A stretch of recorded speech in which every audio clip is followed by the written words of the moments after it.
AI traders ని replace చేస్తుందా? Simple గా చెప్పేస్తా, no. But it will replace undiscipline traders. ఎవరెవరైతే అన్డిసిప్లైన్డ్ ఉన్నారో, డిసిప్లైన్ లేని ట్రేడర్స్ ఉన్నారో వాళ్ళని ఖచ్చితంగా ఏఐ రీప్లేస్ చేస్తుంది. ఎందుకంటే ఏఐ మనకన్నా ఫాస్ట్ గా ఎగ్జిక్యూట్ చేయగలదా? చేయగలదు. ఏఐ మనకన్నా బెటర్ గా రిస్క్ మేనేజ్మెంట్ చేయగలదా? చేయగలదు. ఏఐ ఎమోషన్స్ ని కంట్రోల్ చేయగలదా?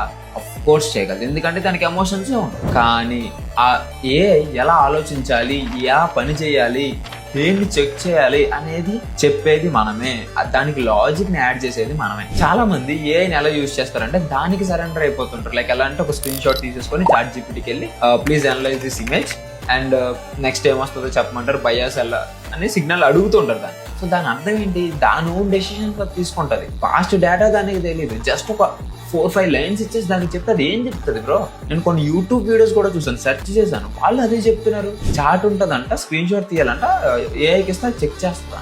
దాని దగ్గర ఫాస్ట్ డేటా ఎక్కడ ఉంది? మీరు ఇచ్చిన 4 లైన్స్ ఉన్నాయి అంతే దాని దగ్గర. ఆ 4 లైన్స్ మీరు ర్యాండమ్ గా ఒక బుక్ తీసుకొని 4 లైన్స్ డ్రా చేసి దాన్ని చూపించండి, ఖచ్చితంగా అది చెప్తుంది. ఎందుకంటే దాని దగ్గర లాజిక్ లేదు. దానికి ఆ లాజిక్ ని మనం ట్రైన్ చేయలేదు. ఏఐని ఎలా యూజ్ చేయాలంటే మనం దాన్ని టీచ్ చేసి, దాన్ని ట్రైన్ చేసి, ఇలా జరిగినప్పుడు ఇలా జరిగితే మాకు చెప్పండి, ఇలా జరిగినప్పుడు ఒకవేళ ఇలా జరిగితే మాకు నోటిఫికేషన్ పంపండి అని ఈ విధంగా వాడుకోవాలంటే ఏఐ మనం కలిసి ట్రేడ్ చేయాలి. అర్థమవుతుందా? ఏఐ మనం కలిసి మన లాజిక్, ఏఐ ఎగ్జిక్యూషన్ రెండు యూజ్ చేసుకొని ఏఐని వాడుకోవాలి, కానీ బ్లైండ్ గా దాన్ని ట్రస్ట్ చేయకూడదు. So AI becomes your execution mission, not your replacement. Think of it like Iron Man suit. Power ఉంటుంది కానీ దాని వెనకాల బ్రెయిన్ కూడా ఉండాలి. మీరు కనుక లాజిక్ ప్లస్ ఏఐని మాస్టర్ చేసినట్టయితే ఎవరెవరైతే చెప్తుంటారో 90% ట్రేడర్స్ ఫెయిల్ అవుతున్నారని వాళ్ళందరినీ మీరు డామినేట్ చేసిన వాళ్ళు అవుతారు.